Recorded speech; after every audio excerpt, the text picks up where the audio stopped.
Are you looking for affordable office space in Marion? The Professional Building, located at 685 Delaware Avenue, is the place for you. For more information, call 740-383-6803. Office space is now available. Again, telephone number 740-383-6803. Hey, Scott Spears with you here on Scott Spears Now. My next guest is a gentleman that I like a lot, and I know a lot of you know very well.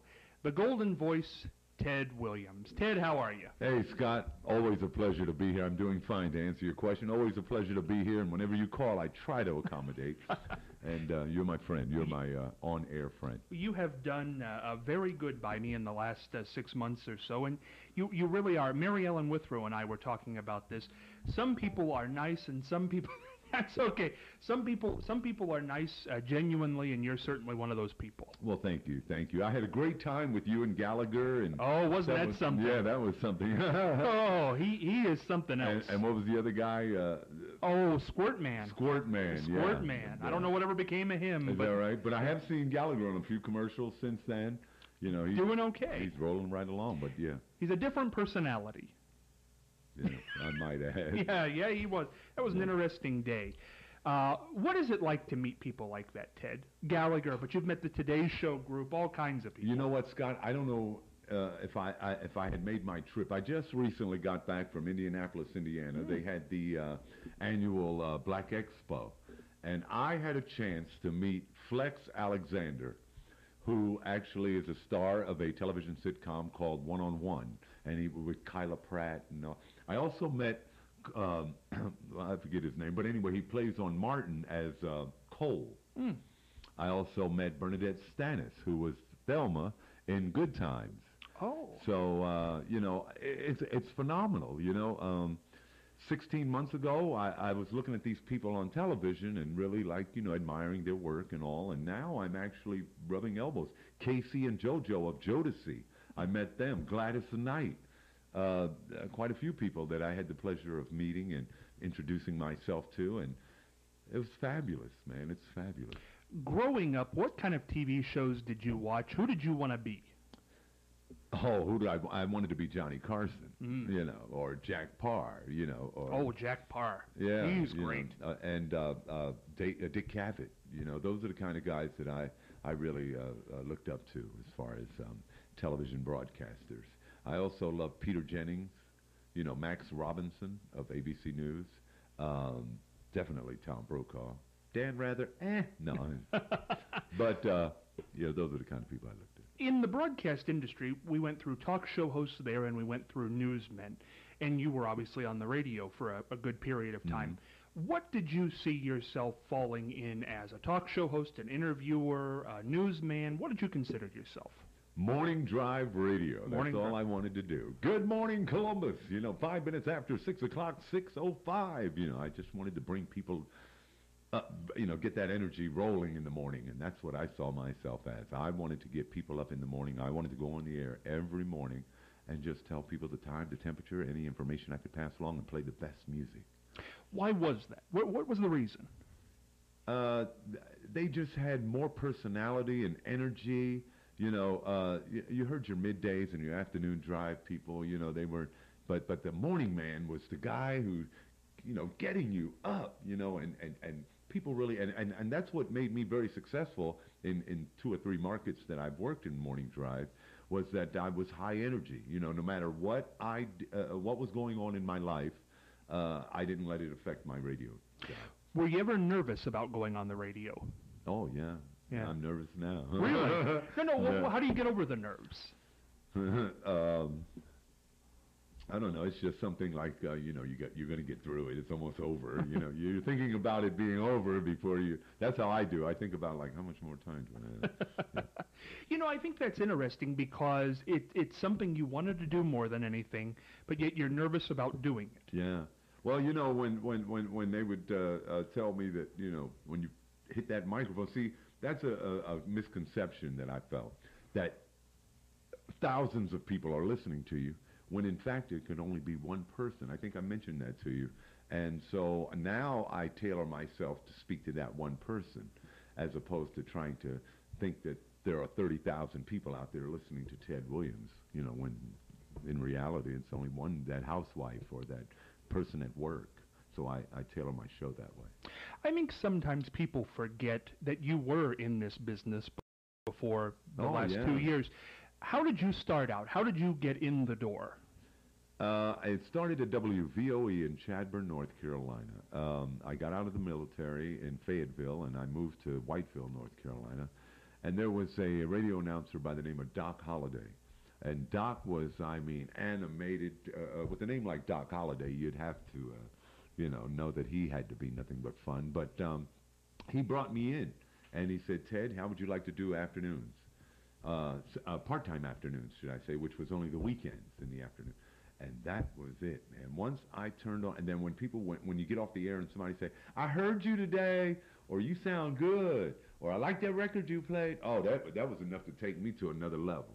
Yeah. And I was like, you would have thought I was Gary Owens, who you had on the, you know what, I have to say this.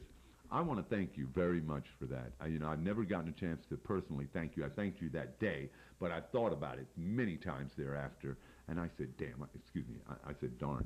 That's okay. That's okay. Now, I have to shake Scott's hand again, because Gary Owens, Well, Ted, the thing about this is I think anybody who meets you would have to say this. We could say whatever about your past or whatever about your career. You certainly have talent, and I think that's what we all see. I think get from the Gary Owens to me to Matt Lauer to your family to anybody. I mean, there is a talent there. A God-given gift. Exactly, as it was written. Yeah, as it was printed. As it was written. If you were teaching a class on broadcasting, what would you say is the most important thing to know? Read everything that comes in front of you. Read and play with the words the best way you know how. Put your own personality in your reading, comprehend it, and have fun with delivering it. That would be, just have fun. I'm trying to get one of my grandchildren or one of my kids or somebody's going to get into broadcasting. If I got to beat it into them. No. Well, why is it broadcasting? Because I believe it too. I'm with you right along there with you. I mean, I would do it for nothing. Yeah. What is it about that for you?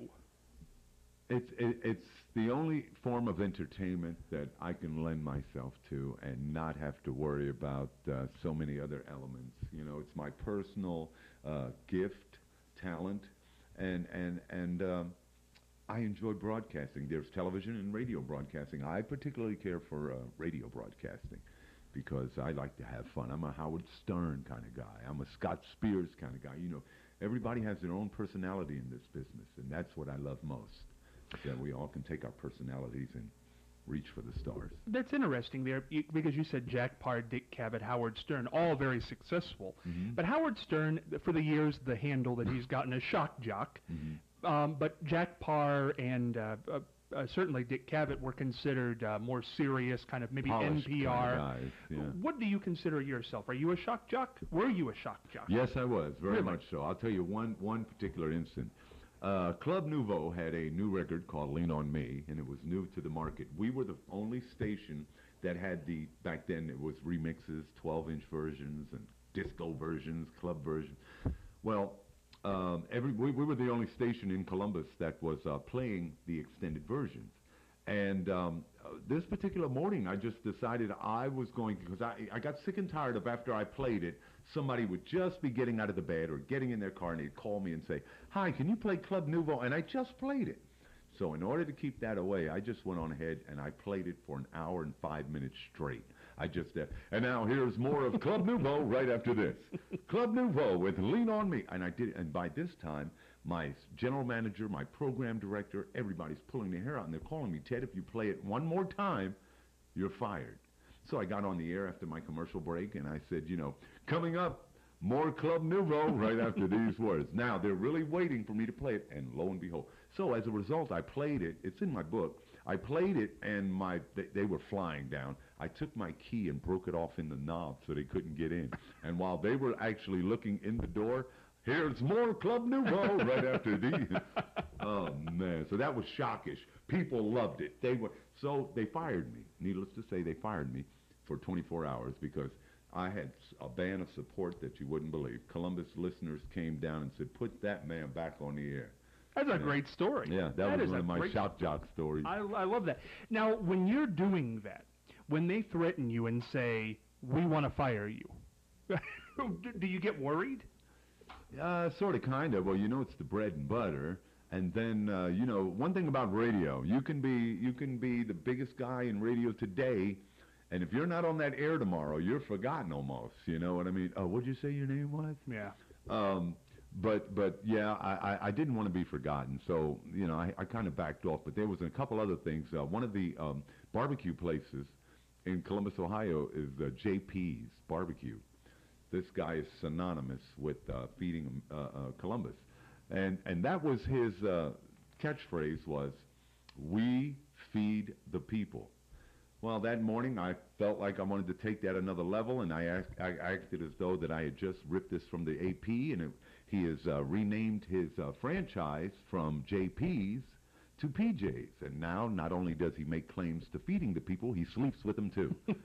The guy pulled a $30,000 contract right out from under me until I made a public apology, and I did, and he put it back on. But there was people that thought it was the funniest thing they'd ever heard, So they was like, "Ted, come on, back off of that," especially with our clients, If you went back to radio today in that position, shock jock in the morning, would you still be a shock jock? No. I would like to do something like what you're doing now. I kind of mellowed out somewhat. I'll be 55 this year. So I kind of want to do some interviewing, I have interviewed many celebrities, back in my day, R&B artists for the most part. And, Phil Collins, he wasn't R&B, but at the time Easy Lover was popping, but with Philip Bailey. So I said that to say this, that, I'd like to just go out to pasture in the talk show venue. Has anybody offered you a talk show? No, sir. Really? Directly, no. But I have been offered many radio jobs. One most recently down in Indianapolis, Indiana, at a very pioneering station there, WTLC. And do you think it's something you're interested in? Well, you know what? I might try to feel that, but I have so many other things between now and then. Right now, I don't know if you want to know what's currently happening. Yeah, that's where I'm going. Well, right now, and I got to give you, you're going to have the official 411 on something right now. Well, I'm ready. I went to New York just recently, and I did a HBO special. It's not all me, but it's about wellness, and it's the Rockland County wellness people. Very fine people. I can't grab the names right now, and I feel bad. But at any rate, they had me at the State Psychiatric Hospital, walking in the cemetery, talking about how many of the unseen talents, the voices unheard, the paintings never painted, of people who haven't addressed mental health issues. There are so many, and mental health and drug addiction, in which I qualify for both, work hand in hand, you know what I mean? Because I thought I was losing my mind. Here I was standing on a corner, looking crazy as I was, holding a sign, begging for money, and sitting there going, "When you're listening to nothing but the best," I thought I lost my mind. But this feature is going to be brilliant, and it debuts in October. No date yet. Now, that's the first 411. The second one, while I was in New York, Wendy Williams asked me to come and read, possibly for her new VO. And I read as best as I could and everything, but they said, Scott, that my voice lends more to late night television. And they wanted a, and now here's Wendy Williams. And I was, and now here's Wendy Williams. So I was disappointed, Wendy, if you're listening. Oh, that's something. Yeah, but I went and I auditioned, and she said there's many other things that she wants to use me for. So don't, I didn't lose no kind of hope with that. But I was hoping that it would have been, and now here's Wendy. Instead, she wanted, and now here's Wendy. That's something. Yeah, my voice was too dark for daytime television. No pun intended. Well, you did the Today Show. You did the Today Show. Yeah, live from Studio 1A. Yeah. What is the best offer you've gotten since that day in January? Kraft macaroni and cheese. Yeah. Cheesy noodles, yes. Kraft, I just did redid a Kraft spot. As a matter of fact, Kraft has now microwavable bowls. Now, do you get free Kraft? Well, yeah, you know. Because that's what I want to know. Kraft is, I love Kraft macaroni and cheese. Let me go on record of saying, and I think everybody at one time or another has eaten Kraft macaroni and cheese, but they have donated so many boxes in behalf of me to shelters and so forth. Once my kids and my grandkids get settled down in Florida, I'm going to be shipping them a bunch of noodles. You know, Ted, we talked about this. You are in Ohio. You came back to Ohio. Your family, some of them are now going to Florida. You got the job in Indianapolis, or have a job opportunity there. Would you leave Ohio for a job? Yes. Really? Yes. Why is that? Because you told me you came back here because it was comfortable. Well, yeah, and around family. Yeah. All my kids and my grandkids are all in Ohio. But now I see they're branching out off as well. There's no need to stay with Daddy, you know, because I can pretty much fly to wherever they're at. So I do want to leave Columbus. Oh, where would you like to go? The ideal place to live. Well, right now my mother is still residing in Brooklyn, New York. Excuse me, Scott. She's residing in Brooklyn, New York, and she's all by herself. She has no kids, no grandkids, nobody there with her. And it's my childhood home. I was thinking that I probably would like to go and settle with her. They either bring her back to Ohio. Ohio is her place of birth. Really? She was born and raised on the west side of Columbus, on the east side of Columbus. And my father was on the west side, and that's the reason why Ohio was even in my mindset to come and live. However, if she doesn't want to relocate, because once you've had a bite of New York, you just don't want to go anywhere else, including your birthplace. So I want to go spend a few weeks with her and decide. But New York is not where I want to go. To answer your question, North Carolina is where I'd like to live. And how is your mother doing? We all got to know her very well. Yeah, my mom is doing fine. She's still sparky, and she's getting along well. You know, she just wants me to kind of be careful. Has she been back to Ohio since this whole No, whirlwind? she hasn't. But, you know, because traveling now for her is a big ordeal with the TSA and all of that. She has to take off her shoes and take off her jewelry and all of that. You know, she's 94 years old, so she's getting a little. She has a birthday coming up, as a matter of fact, next week, September 4th. But and mine is the 22nd, and I'll be in Philadelphia. There's a recovery with the governor and everybody of Philadelphia, and I'll be there on the 22nd. It's a walkathon in response to the addiction and recovery. Philadelphia is now building up their recovery community because there's a lot of addiction there, and they're trying to really go through some transitions with bringing the recovery community up. Homelessness and charity work is very close to your heart. Very much so. Very much so. I look forward to coming here to Marion on your behalf and maybe giving the shelters or the homeless people here some help. You know, the Ted Williams Project, which is headed by Melissa Killen, she's doing a phenomenal job, I might add. Outstanding. And she's ready to take any calls on my website or whatever and see if we could help some of the shelters with their wish lists. You know, Ted, it's interesting because once you hit the Today Show and Dr. Phil and all the Access programs and the early show, I think people thought that the money just started pouring in and it was a Cinderella story, and now you've written the book and you're off and everything's wonderful. What happens when that all goes on? I mean, are there big paychecks? Is everything financially wonderful at that point? Let's just say all of my bills are paid. You know, I'm not seeing any hungry nights. I ran out of gas up here, but no, I am probably the richest, poorest person in the world. Now, what does that mean? Yeah, okay. What it means is that I have all my bills paid. Right now I'm covering. I have an 18,000 square foot condominium. I'm paying for 2 cars, 2 insurance payments. I'm paying back child support. I've just settled a lawsuit, just paid a $40,000 loan off to a bank. I'm settling a lawsuit for $75,000.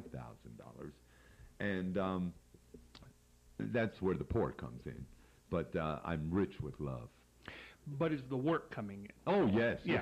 Man, you know what, Scott, had it been anybody else, I would have had to, you know, renege. I mean, not because there was, you know, no scale or anything going, But because I have so many things to do, and I'm, trying to do everything the best I can. Well, I'm just glad everything's going well for you because, as I said, you're just one of those genuinely nice people, and I think I love you too. And I think that we all appreciate that. I think that's what we see in you. I think that's what we saw in you even when you were standing on the road there. That this is a genuinely nice person who maybe needs a helping hand. Thank you, Scott. Really, and I tell people all the time that in spite of my hideous look, my teeth, and all of that, I still had a smile. It's good. I look at that. I look at that video sometime, and I look at how honest my smile was of all. That $1 that Doral Chenoweth gave me to give him that one-liner, it made me smile that somebody would actually pay me to do that, and it was just $1. And I was so humble in taking that dollar and acting as though it was $1 million to me, that I think the Lord, and I don't know how he keeps score up there, but I think he looked at me like, this kid needs one more shot, one more chance. So it's not my second chance. It's not one more chance. This is my last chance. And you're doing well with it. And I'm going to run with the ball all the way to the 100-yard line. You're not going to fumble this one. No, I'm not going to fumble this one. I have too many mouths to take care of now. Is that hard, Ted? Is that difficult to have that pressure on you? At times it becomes a little overwhelming. I've only have 15 months sober, and sometimes life on life's terms throws me some curves, and the only way I know how to do is medicate it. Whether it's alcohol, crack, or reefer, or whatever. Any drug you got, I'll use it to anesthetize myself. But at times, but I surround myself around good people. My attorney, my friend Eric Harding, my girlfriend Kathy, my kids. It goes no further. I don't sit around and socialize in bars. No one will ever catch me in a very uncompromising position. I don't go around trying to chase women. I just love the terms of endearment that people use for me now, like, go get 'em. You inspire me. Keep up the good work. I'm a friend of Dr. Bob's. Those kind of things. Well, Ted, you mentioned there when we were talking finances about a lawsuit you settled. Do you want to talk about that? Actually, briefly I will. My book. I signed some papers, when I was homeless. I was a crackhead. I was a deadbeat dad. I was all that. And I was given a contract at which $375,000 sounded great. It was an advance. $375,000 to a crackhead? I was like, I had just hit the lotto. Well, I signed those papers. Out of that $375,000, had Brett Adams not come into my life then, I would have had a great selling book as it's doing, but I would have only made $13,000 out of $375,000. There were literary agents. There was about 30 hands in my contract. He negotiated, and $75,000 was an out-of-court settlement. I can't mention no names. No, but so that was what you ended up getting for. So 375 minus 75, and the rest you can do the math. Oh, there you go. Yeah. And now it's only 20%, 10%, to the people that are supposed to get money. Does that? I mean, 375 down to only getting 75. Does that bother you? Yeah. That's the settlement. Yeah. Yeah. Yeah. That's rough. Yeah. Yeah. But you know what? God is good. He's a provider. Right. He is able, and I'm able to just forgive those like God forgives me. Turn the other cheek and keep on stepping, Scott. Yeah. Because there's something out there still better, bigger and better yet for all of us in this room. Even though things have gotten so better, do you ever have moments of anger? Yes, Scott. Let me tell you why. There's a MAPS Accountability. They call me twice a week. It's Dr. Phil, bless his heart. He got me this accountability program that calls me. And one of the things that they say is, how's your stress level, Ted, on a scale of 1 to 10? Is there anything jeopardizing your recovery on a scale of 1 to 10? How stressful are you thinking about money matters and all of those kind of things? Excuse me. And I get angry. The devil gets in where he fits in with me at times. I get angry because so many people sometimes put this weight on my shoulders that I always feel like if I fail, I've let the world down, I've let my kids down, I've let my girlfriend down, I've let my attorney down. I feel like, yes. But it doesn't get me to an angry to where I want to go drink or anything like that. But it just gets me like, tell them to call back. Those kind of anger. Look, I'm still tender with this one day at a time situation. Any day I feel like about a month ago I was feeling a little like, God, I'm going to explode one day, Not because I want to use, not because I want to, but because, there was a kid that came up to me, bless his heart. He walked up to me and he said, now this kid ain't even old enough to smoke marijuana, let alone try crack, alcohol, or anything else. But he came up to me and he said, you helped my father. My father's in treatment now. And he said, and this kid was about 11 years old. And he said, my father's in treatment now. Just to see how happy he was directed toward the fact that I had something to do with it. Now here, if I walk down the street and somebody says, hey, can I take a picture with you? And I say yes. And this guy's got a big Michelob in his hand, not knocking Michelob, but, a beer or something, and then wants to take a picture of me with that beer, I think about that kid now. That if I sit up there and let this man jeopardize that kid's inspiration or his feelings about his dad being in treatment, that he saw his dad, because my grandson over here to the right can testify seeing his grandfather 15 months ago stealing, looking crazy, ain't had a bath, stunk. What were you most ashamed of? During that time, yeah. That my kids and my okay. Oh, excuse my me. family. You're right. You're exactly right. Yeah, that my family, had to see me not give a damn about myself. That's tough. Well, at least they thought I didn't. And so, if you don't give a darn about yourself, you can't give a darn about anybody else. That's why today I can tell them I love them, because today Daddy loves, or Grandpa loves himself. Ted, what interesting thing about you is you've written this book. It's so candid, and it's a great book. What could you tell us about you that we don't know? Is there anything? I love to give. I think I've mentioned this to you a few times. I love to give. I'm a very giving person. I've been that way, Scott, all my life, from my childhood on up. I see better, and I give unconditionally, with no strings attached, no expectations. I just give.